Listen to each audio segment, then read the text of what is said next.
Okay, that's great. Yeah, and you will let people in, right, while they're coming. Yeah. All right. So we've started recording for the ones who are watching us with the link. Welcome everyone to the webinar organized by the European Cultural Academy. My name is Alexandra Lecoeur. I'm the director and head of education, and I'm very happy to have you all here. What you can expect today is me giving a short introduction about why we're here, and why we decided to do a webinar on Carlo Scarpa and his heritage in Venice. And then I give the floor to Professor Sofia Psara from the Bartlett School of Architecture. Sofia going to give us a presentation about the architecture of Carlo Scarpa, and then we'll have 10-15 minutes Q&A. Guys, if I will ask you a little organization question, so if you have any questions, please wait until the end. We have dedicated time to it, and then you will be able to ask your questions in the chat, and I promise we will do our best to answer all of them. All right, so let me start by sharing my screen. I think everybody could see it, right? Yes, all right, okay. So this is actually the second time that we have this webinar, and the last time we did it in 2020, and it was also very well attended, and I think it was very informative for a lot of students. And we see this webinar as a start of a larger conversation about Carlo Scarpa, Venetian architecture and its heritage in the Venetian architecture. And, you know, we have this, it's a start of a larger conversation that we will have in Venice in August during the architecture design studio that Professor Psara will lead. And it all, oh, did I started in actually 2019 when Sofia was in Venice for an architectural conference where she also presented her book on Venetian architecture, and she also was so kind to give a lecture to the design studio of European Cultural Academy. Here we are in a nice Venetian stairs behind the school building. And that's when we actually started thinking about the idea of organizing a studio on Carlo Scarpa. And for those of you who do not know the European Cultural Academy, we organize a lot of architecture design studios in collaboration with the universities. And the studios vary, you know, the studio subjects, they vary from sustainability, cultural heritage, water, and when we're choosing the topic, we always think what would be the most relevant subject for the future architects like you are, and what are the challenges you are facing that we think we might solve with those studios. And you know, Venice has a lot of topics that we can discuss. Of course, it's a major architecture site. It's a UNESCO World Heritage Site. A lot of you know it from your textbooks. Venice is also in quite a dangerous situation right now. The city is affected by the global warming. It is going underwater rapidly. And, you know, there is a lot of thinking of how we can preserve the city. It is affected by other global challenges like mass tourism. You probably see those photos of people visiting Venice on Rialto Bridge, and the city is, you know, it's an issue to cope with this many people. Of course, there is Venice Art Biennale, which will open in April this year, where best artists in the world come with their projects, and their projects are also very often dedicated to the issues, the global issues of climate change, mass tourism, preservation of culture, how we will all live together.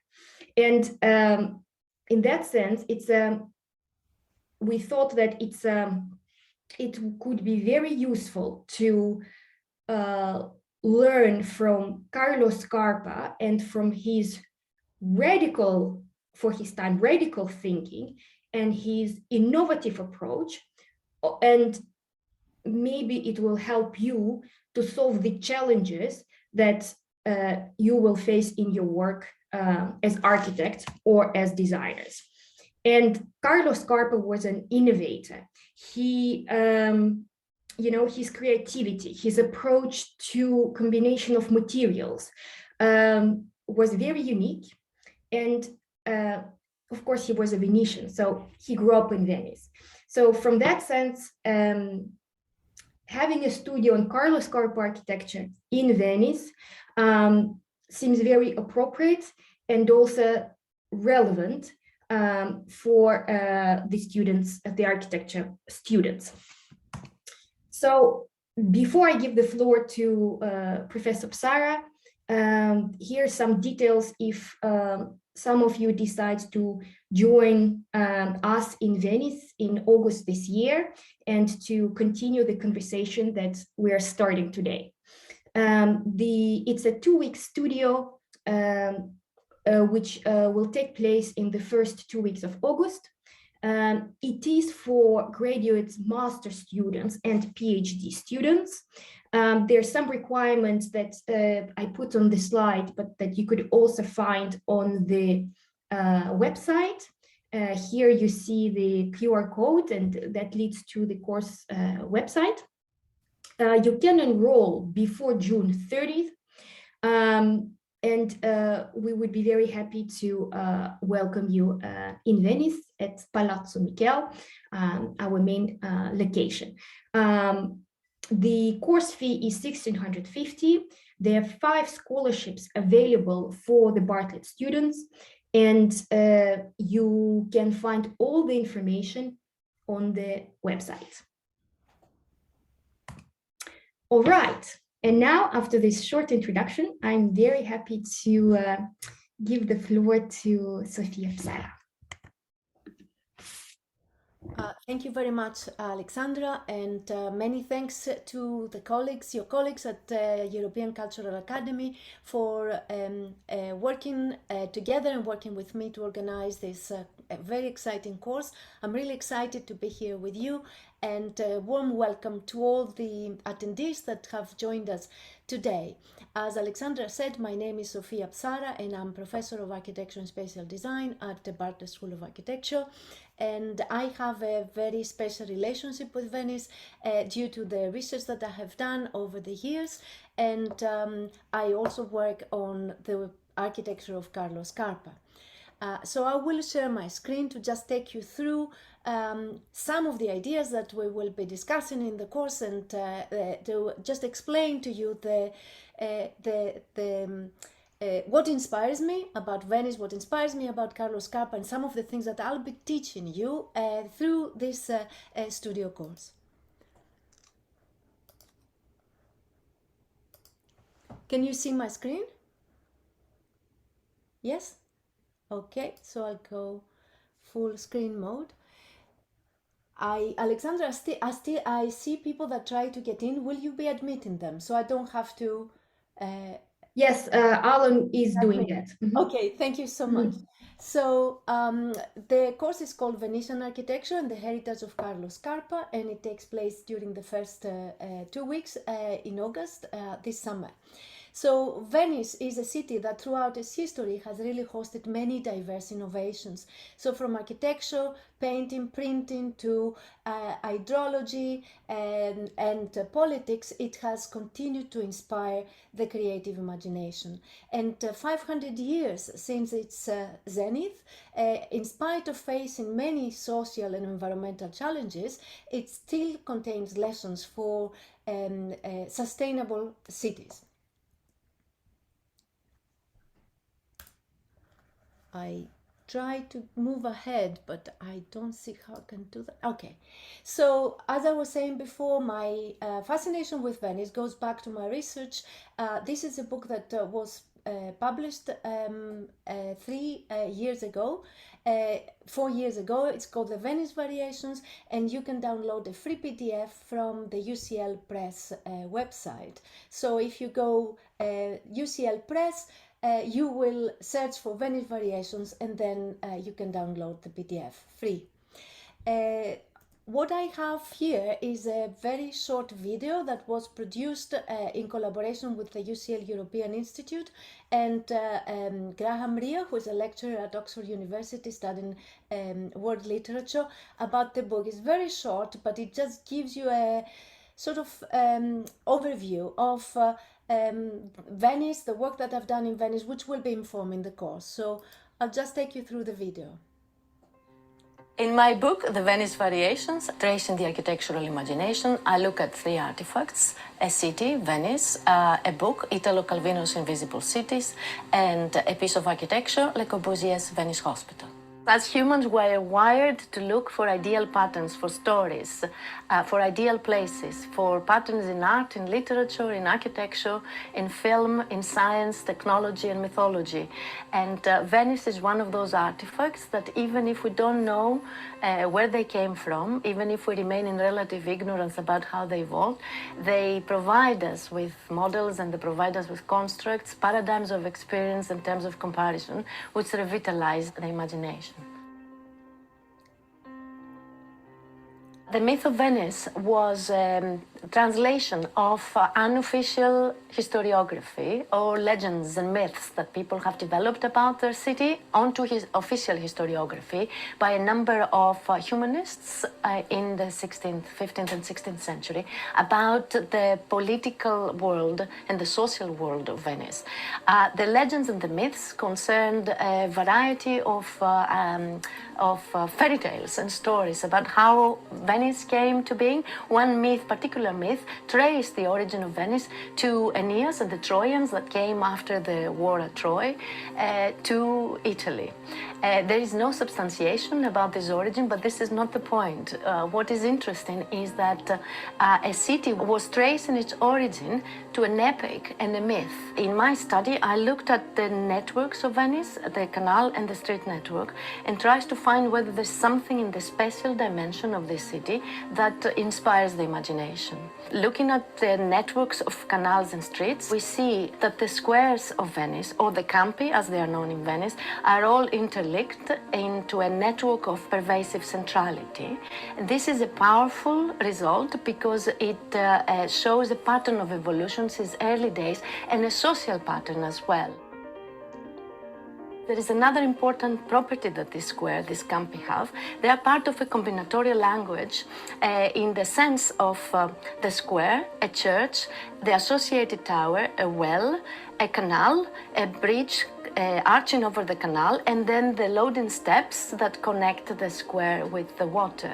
So moving through Venice from square to square, you come across the same elements in the same combinations. So it becomes a recognizable order without, this is the design of Venice, but without a conscious design intention.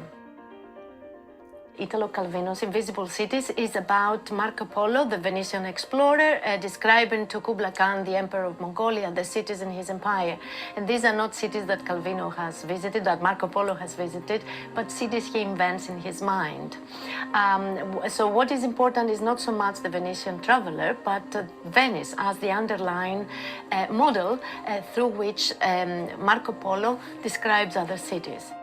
Authors describe the structure of the book as a diamond shape. My analysis shows that there are conceptual relationships in the sense of variations of symmetries in a tessellation which are built into the text, like reflection, translation, glide reflection, and rotation.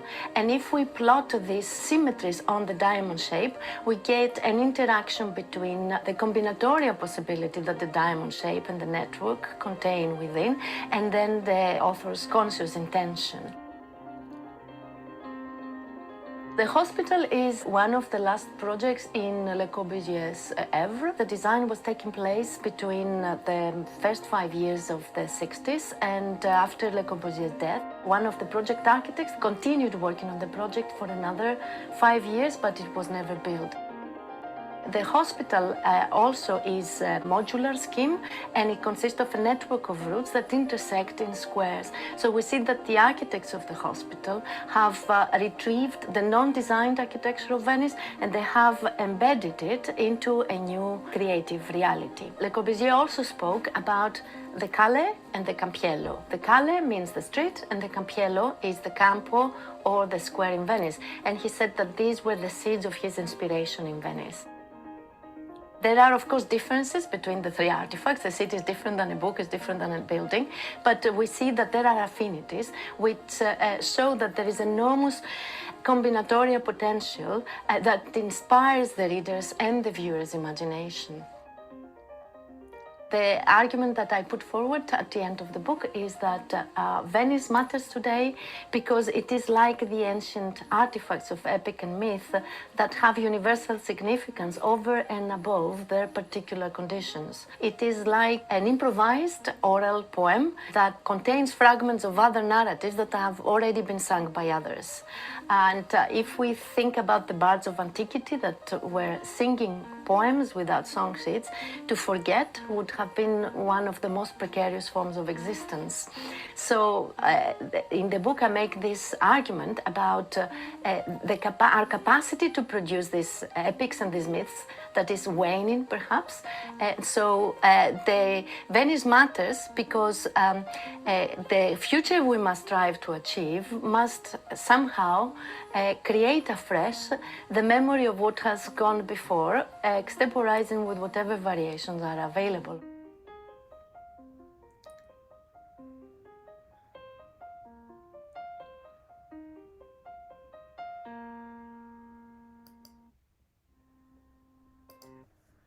So this was the short video that was really describing the background to the book, but of course the course takes departs from that and moves from Le Corbusier to Carlo Scarpa.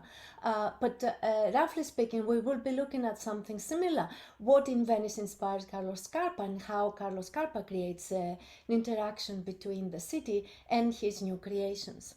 So the reason for which Venice really is very important is because it is an intersection between the collective organic growth of the city by many hands and minds, and conscious design intention.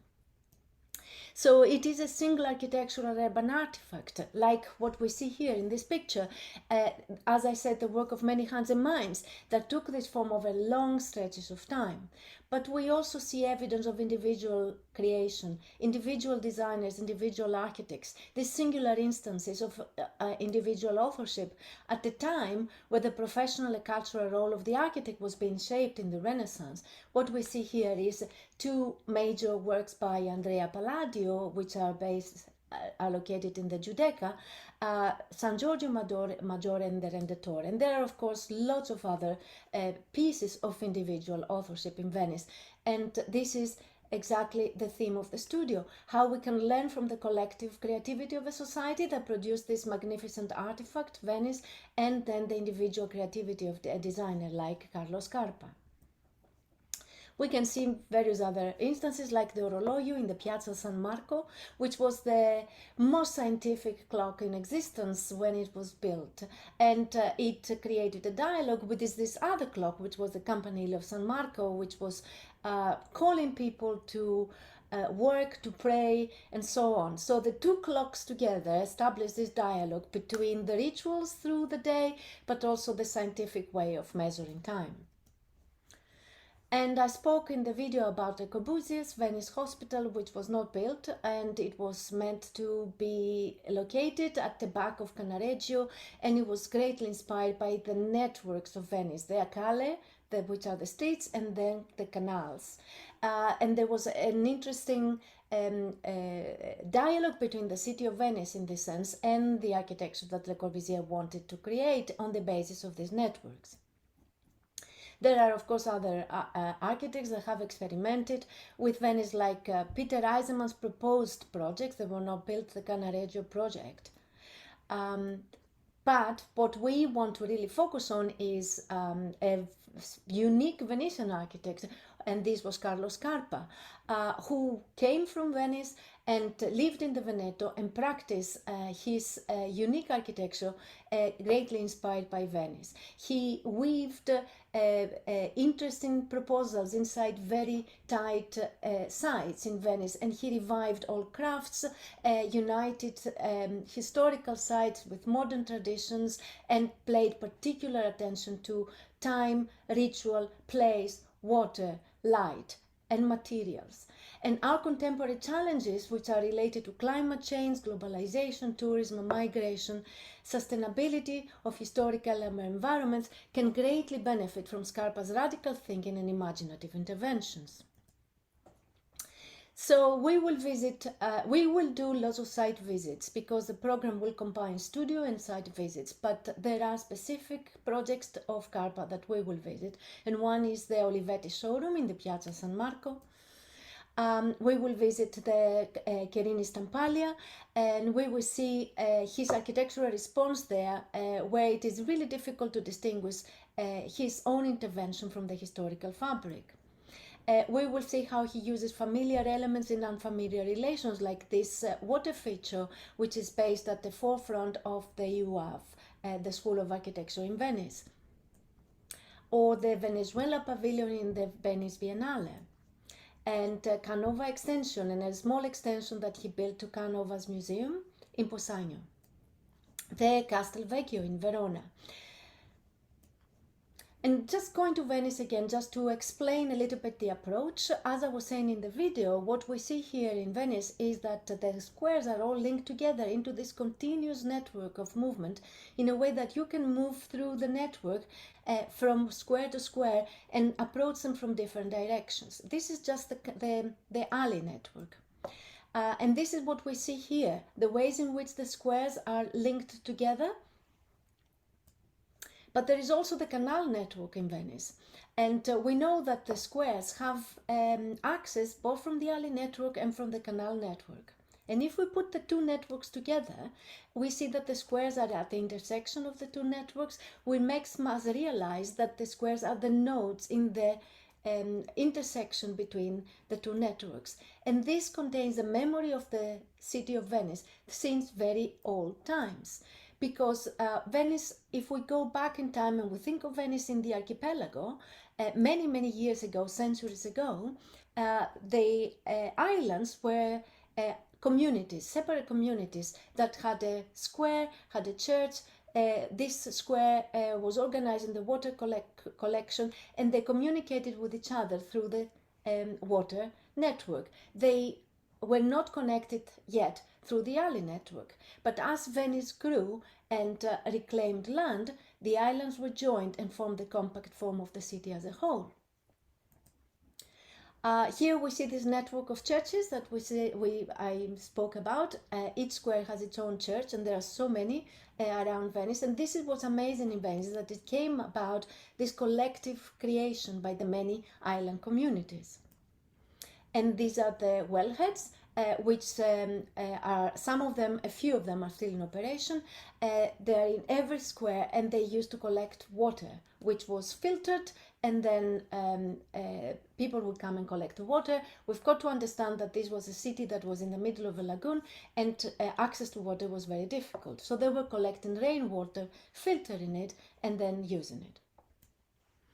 So as islands came together and formed the compact city as a whole, there was a need to actually thread an alley network through the city. So when they started building the bridges, and they built the bridges in a way that they threaded the squares together, and that's how you can move from square to square.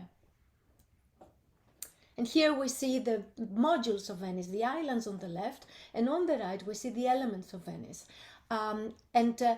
The network logic, the logic of Venice as network, goes hand in hand with another logic that has to do with this modular composition of the squares, because every square has the campo, the open space, has a church, has a bell tower, has a cistern with a wellhead for the collection of water, has some loading steps that connect the square with the water, obviously for functional reasons, for loading and unloading of merchandise and people, and also has a bridge that goes over the canal connecting with the next island. And this is the inherent architecture of Venice. It's an architecture that came about without a single mind, like an architect thinking, how can I design a city? It's the outcome of the unconscious design of people collectively created by many hands and minds.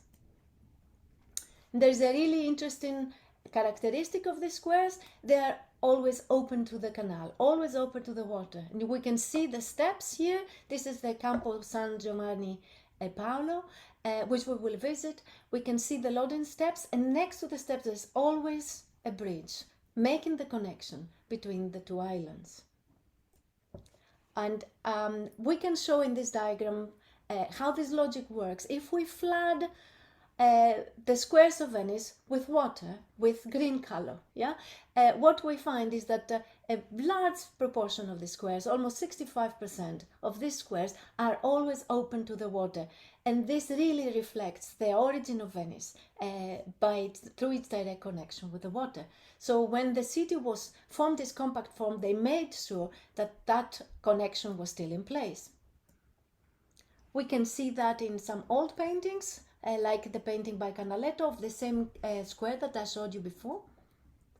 And we can see it in some incredibly interesting depictions, like the Barbaris aerial view of Venice, where the Campo is always shown next to the canal in direct connection with the bridge. And so, just going back to the inspiration of Le Corbusier, the staircases, the bridges, the catwalks, all these elements that make connections and create possibilities for moving from place to place, horizontally and vertically as well in Venice, were very much the elements that formed his inspiration in the hospital.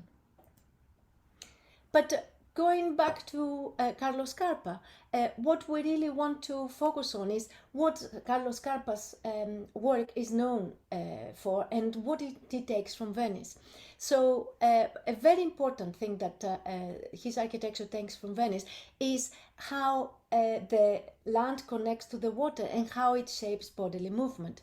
And the other thing is the tectonic evolutionary growth of Venice that reconciles various stages of built form through a gradual logic of accretion. So we find elements and materials put together more or less in the same way in which the Venetians built their city, by using and reusing elements and found objects in many cases.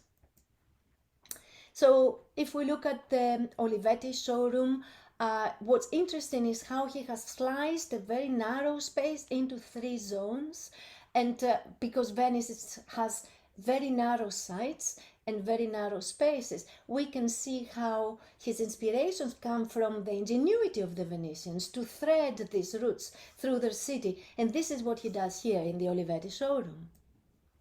We also see the elements of irregularity in the sense that the slabs are not exactly the same in this staircase. They go in and out from the main axis of the staircase, and then they become multifunctional. They are used as surfaces to exhibit objects.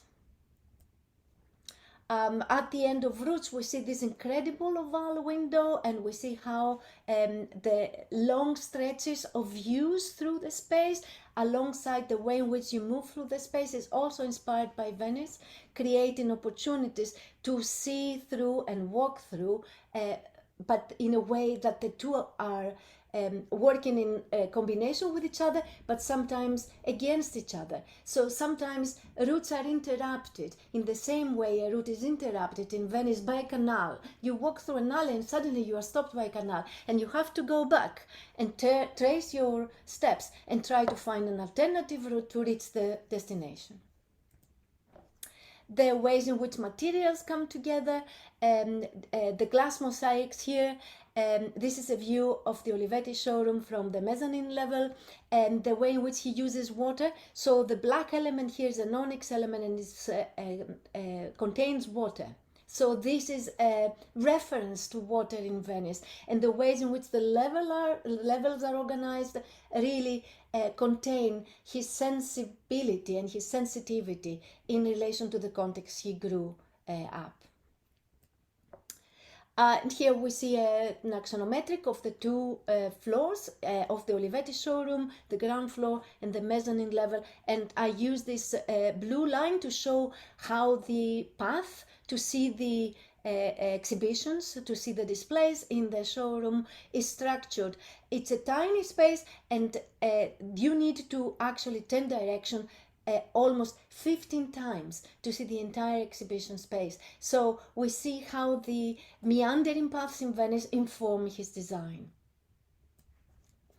And if we look at the Castelvecchio, which is a medieval castle that Carlo Scarpa regenerated, the place, what we are going to explore there is the ways in which the route through the gallery spaces interacts with the position of the objects in a way that it creates a dynamic interplay between seeing and going. You see that the various statues are located in ways that they look at different directions. And for example, you can see one statue is having its back to the observer, to the viewer, requiring the observer to move around the objects. So although it's a long linear route, which is relatively straightforward, the ways in which the viewer moves through the space is engineered by the ways in which the objects are based and creates more complex patterns. And then even at the level of the building as a whole, the movement path through the Castelvecchio weaves in and out, inside and outside, passing through that gap where the estuarian statue of Can Grande is located, having many twists and turns. And looking at another intervention by Scarpa, the extension to Canova's museum, which is a small extension to an existing gallery. We see on the right-hand side a very traditional gallery layout, very predictable, very classical. But if we see what Scarpa did in his small extension, he completely reversed that logic. So in a small space, he located statues of different height, of different size, and put them in different locations. Some statues are seated, other statues are standing, there are busts on the wall, and they create the same kind of dynamism that I was describing in the Castelvecchio. And there are interesting games that Scarpa plays with windows and with light and with scale. So we see many different kinds of windows here. We see the windows at the far end of the gallery space on the left side, which have square shape.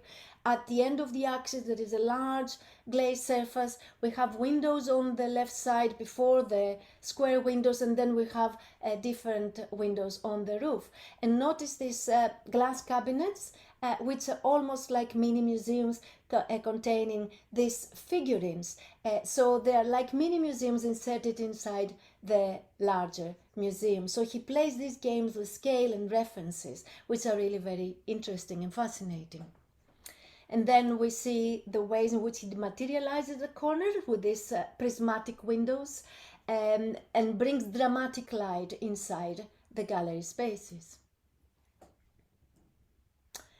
And here, with this diagram, I show again how a predictable pathway on the existing galleries, which is just moving around the periphery to see the statues that are located against the periphery, is juxtaposed to the pathways that Scarpa makes the viewer take through his spaces.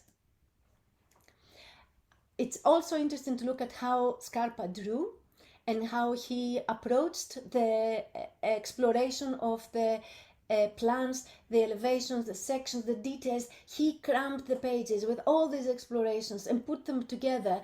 It's almost a page of his thinking mind. He didn't draw like completing a plan to give the construction detailed information onto a builder to build it based on that, but he worked with the builders and the artisans, really resolving details there on site.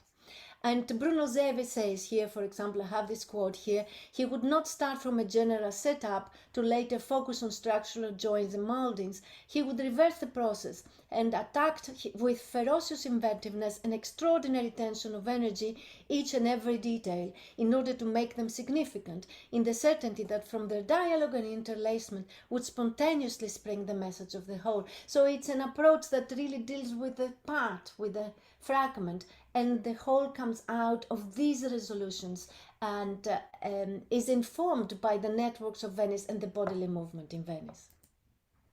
So the storehouse is Venice.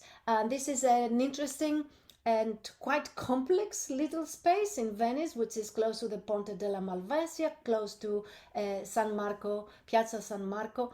And we see how the ways in which the Venetians put together their elements in the city had played such a strong role in the ways in which Scarpa designed.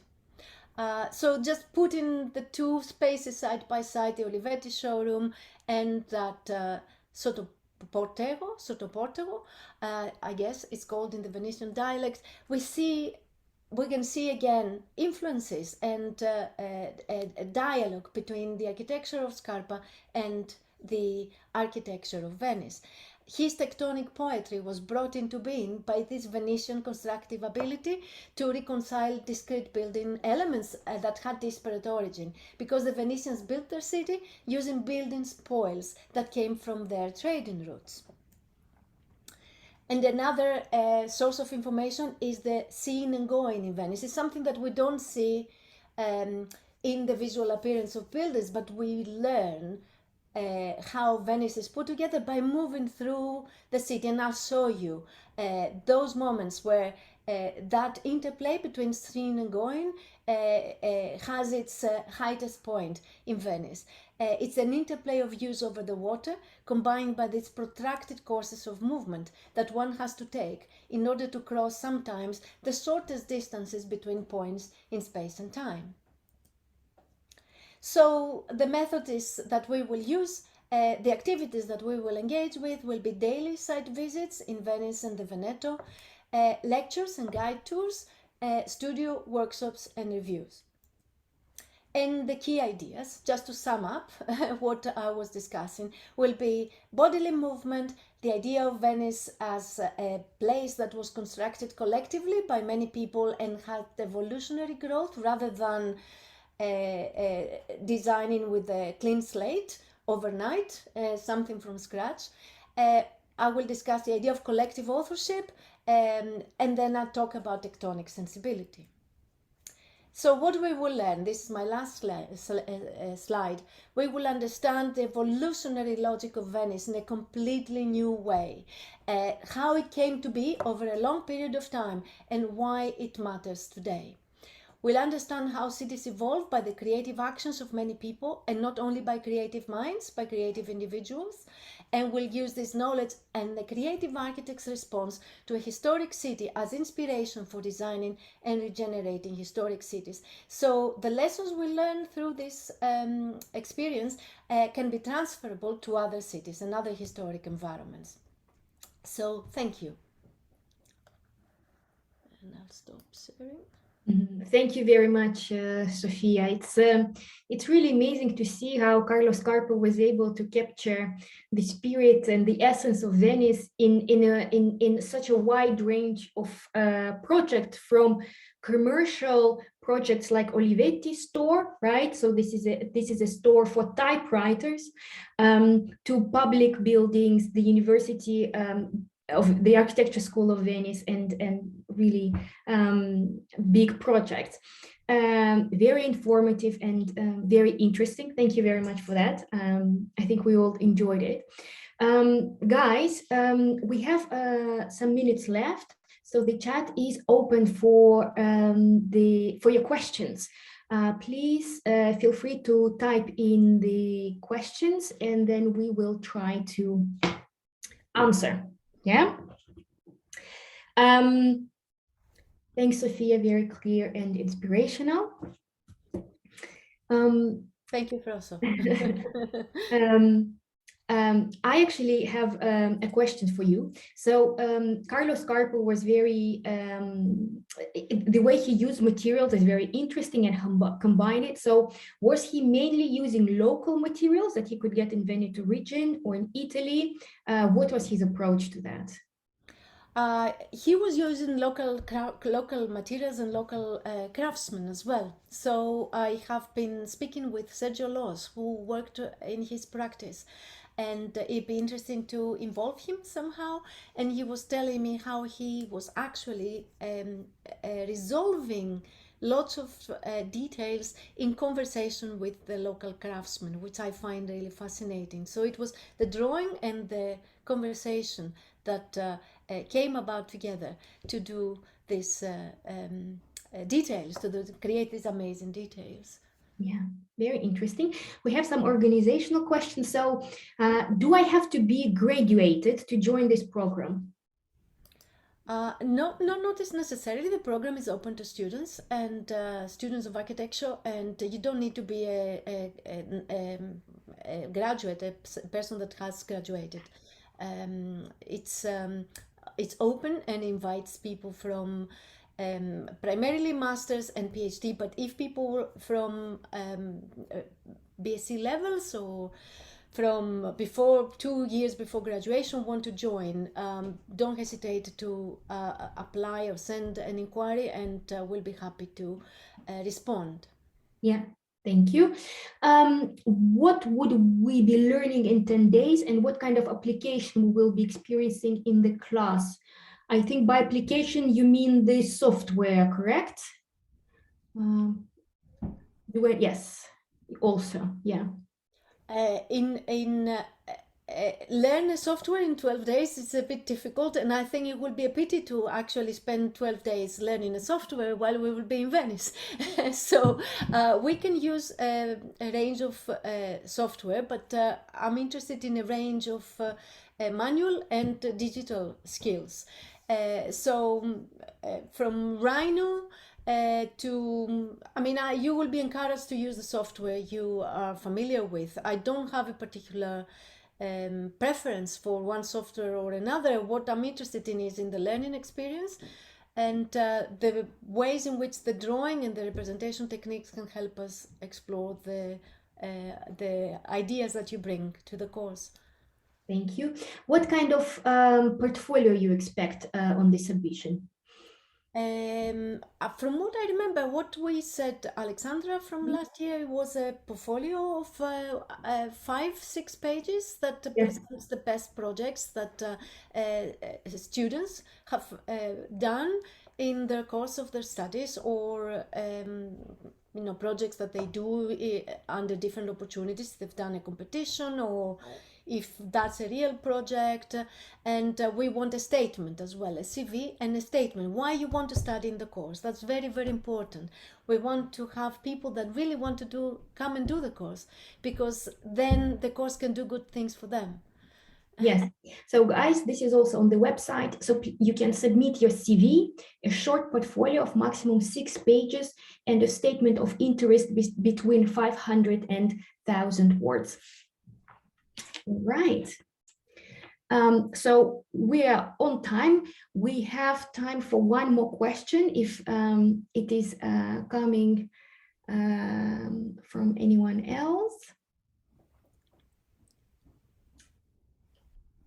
What is included in the package? I think this is a question for me. So there is a tuition fee of 650 euros, and then it covers all the activities during the course, including museum visits, visits to Biennale, to any locations that we're going to. It includes the morning breakfast, introduction coffee, and a celebration ceremony with Prosecco at the end, because we are in Venice. It includes a goodie bag from European Cultural Academy, and a catalog from the exhibition of European Cultural Center, our partner in Venice. And it does not include accommodation or flights, so that you would need to arrange yourself. And maybe, Alexandra, I could say that the way in which we structure the program will be to do studio work in the mornings so that you work in the European Cultural Academy and do your studio work rather than in the evenings in your hotel room. We want to use the time creatively together, and then you can have the evening free. And then in the afternoon, we will have perhaps an hour lecture, and then we visit places. So we'll combine working together in the mornings and then going out and seeing places. Yeah. And so it'd be a good mixture of the two. We'll get together sometimes for drinks and for dinner, and we plan to have a trip in the weekend to the Veneto to see work by Palladio and Scarpa in Vicenza and Verona, and go to Posagno as well. So it's hugely exciting. Yes. I've organized courses like that in the past, so I know Venice really well, and I can lead you through Venice with eyes closed sometimes. Sometimes I get lost, but we have devices as well, and it is good to get lost in Venice as well, I think. Yes, I mean, it's an island. So the worst thing that can happen to you is that you will go to the waterfront and have an amazing view on the lagoon. And just enjoy it. So Venice is one of the few cities where it's really a pleasure to get lost. Is transport included? No, the transport is not included. But again, Venice is not a very big city, so I think mainly we will be walking to the locations, and it's also actually walking is more reliable than a Vaporetto, a water bus in Venice during summer. Will you give us a certificate? Yes, every student will get a personalized certificate. How can I know more about the date and other details? You can go to the European Cultural Academy website and find that program on our website. There are all details there. If you still have questions, please feel free to contact Alan Rogers. Alan is here with us today. He is the manager responsible for that program. You could, hi Alan, you could write him an email. His contacts are on the website as well on the course page, and we will be very happy to provide you all the necessary information. There'll be a very detailed program day by day, almost hour by hour. Almost hour by hour. Yeah. All right. So that was a pleasure. Thank you very much, everyone, for joining. Grazie mille, Sofia, for being with us today. And we're all looking forward to welcoming you in Venice from the 1st till 12th of August. If you have any questions, please contact Alan and go to our webpage. We're going to host a series of webinars dedicated to our architecture studios. The next one is about rebuilding the cities and sustainability. We're doing it in collaboration with the University of Oxford. So please check that information and join us for other webinars. Thank you very much and have a great day. Ciao, ciao. Bye-bye. Bye-bye.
Okay.